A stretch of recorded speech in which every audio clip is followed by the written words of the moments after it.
Continuing in what I said to you the last time I was with you at Mass, to be aware, to be silent. It is when you are silent that you will be able to not only hear what is happening outside of you, but what's happening inside of you. Then you will see how outside, inside, they are to be negotiated, dialogued. And how do you go about with this? What do you do? How do you go about it? Or are you just going with the flow? Look at what happens to Adam, that means man, and man, whole of humankind, in that sense, the male, and Eve, of course, representing all women, but Adam. And then we see Christ. God had made man in his own likeness and image. There's a dignity that God had given him. But there's one thing that God had also done, given him the gift of freedom to choose. He's not a puppet. He's not an automaton. He's given him the ability, mind, intellect, to understand, to see, to hear, and to respond. So what did God say to them? And she says it, do not eat of the tree that is in the middle, because if you eat of that fruit and even touch it, you will die. But your eyes will be open to know what is good and bad. Now the evil one comes and tells her, who said that? God? He is the father of lies, evil. He will just tell you the opposite and convince you. He said, what? If you eat that, you'll be like God, knowing good and evil. See how he tempts. So therefore, if you in your prayer are silent, you will know these movements in you. As St. Ignatius tells us in the spiritual exercises, how to get into this, so that when you do the month's retreat, you are all the time trained how to follow the Lord and His voice, and not to follow the self and the evil one. And for this, there's always a sacrifice involved. For the other one, no sacrifice, but you are sacrificing your life for the peace that you would like to have.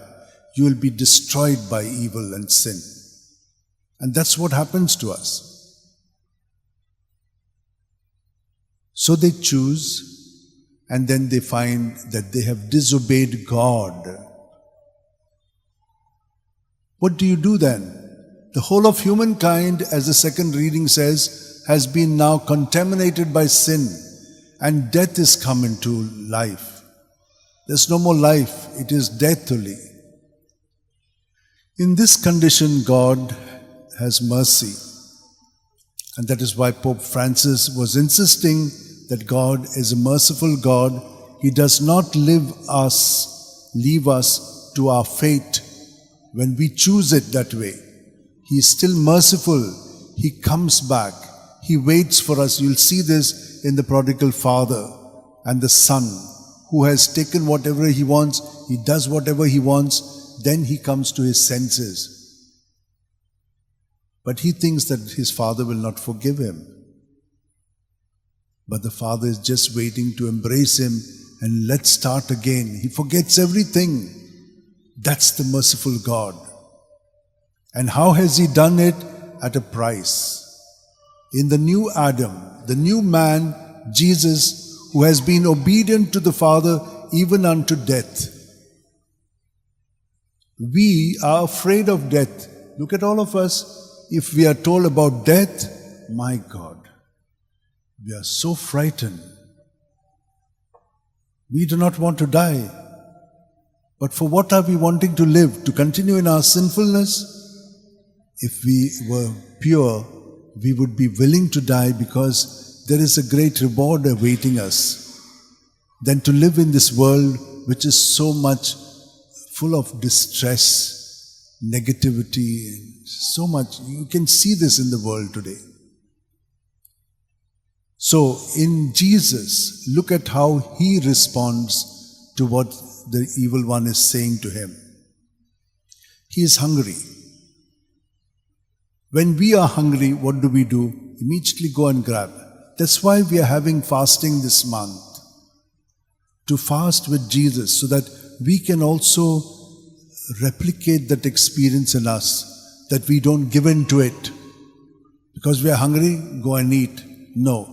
We can say no to it because God's word is much more powerful. And how many of us read God's word? When we read God's word, we are everywhere else, not present to it. But Jesus is present to God's word. And he tells the evil one, man does not live by bread alone, but by every word that comes from the mouth of God. Now, evil is even more shrewd. You're quoting scriptures, I'll also quote scriptures and take you. So you must be careful that the evil one will dupe you in the same way by quoting scriptures, but for his own end. He quotes Psalm 91.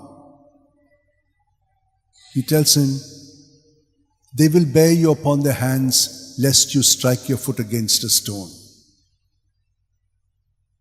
Jump, he says, jump from top. God will do this. If you are the Son of Man, you should do this. He says, no. Thou shalt not tempt the Lord your God. Then he says, okay, I will teach you something else. Now he says, you worship me. And if you worship me, I'll give you this whole world. Look at all of us. Look at everything that is happening around us. I don't have to tell you this. Who are we working for? We are working for ourselves to build a kingdom here. You get a heart attack, finish, it's all over. We know such examples. So we are not going to live here forever.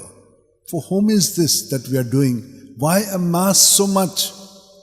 I know people who have given up, saying, okay, this is enough for us, let us live normal. There's so many people who are doing that. And it's wonderful. We must not have too much. God provides us with everything else. That is another aspect to life. And then when he says, you worship me, he says, no, you do not worship. You worship only the Lord your God, and him only will you serve. My dear sisters and brothers, when temptations come to us, are we with Jesus so that in him we can fight this temptation? They'll come very subtly. They'll come in the form of the 7 capital sins. Lust. Look at all of us getting glued to the mobile for pornography. How many of us are there? Or for other things for that matter. You're just glued onto it. It's enslaving you. Besides that, there are so many things. Lust is one. Gluttony. This much is enough. No, go on eating. For what? There are people who are sick psychologically, and so they have this binging thing going on. They do not want to have this weight, but they're still going on. A lot of problems. Then you have other sins which are all the time knocking at your door. Greed. You want to have more and more. And working for that only. Are you going to be happy? There's something called avarice. Means when you have more, you'll be more happy. No, you are not going to be happy. It is proven. Then there is another one which all of us are into it. Procrastination. Various ways in which we procrastinate. That is called sloth, laziness. Once you get lazy, it is over. You spoil your own health when you're lazy because you are not doing what you should do. Then there is greed, wrath, envy and pride. All of these sins are there all the time waiting in various ways. My dear sisters and brothers, the last time that I spoke to you, I told you, be aware and get into this awareness prayer. Be quiet and you'll experience silence. Then you will be able to respond to all these, not because of you, but because of Jesus in you. He has come into us and He's helping us from within us. And you're not taking any of this help. And so in the new Adam, He has been obedient and He's made us all in Him righteous. We cannot do it. It's a free gift given to us. We must make it our own. And so during this Mass, my dear sisters and brothers, let us pray for one another. That besides being quiet and silent, we will be able to discern what Jesus in us wants to be and do, so that in doing that, we will experience the fullness of life and the way to the Father. Let us all join our hands, close our eyes. And at every breath, Jesus fills us from our toes right up to our head, in our body, mind and spirit. Everything is flooded with His presence. But we are not totally surrendered to Him. But it is possible, when you breathe out, just surrender to Him your thoughts, your feelings, good, bad, ugly, and your ways, your attitudes, your prejudices, your biases, your desires and intentions. Just say Jesus, Jesus, Jesus, and squeeze out all the breath, and with that, all the thoughts, feelings, ways in Jesus. And He takes it because He has already set us free by His death and resurrection. Actualize this in your life through this way of praying, so that you become truly who you are meant to be in Jesus. Each one of us has a particular role to play, and that we must accomplish. Lord, thank You for giving us this time to be with You, to reflect on Your word, and each one of us be clear so that we can respond accurately, to see clearly and to respond accurately. We cannot do this by ourselves. You are with us. And with You may we see as You see, so that You can respond in us and we in You.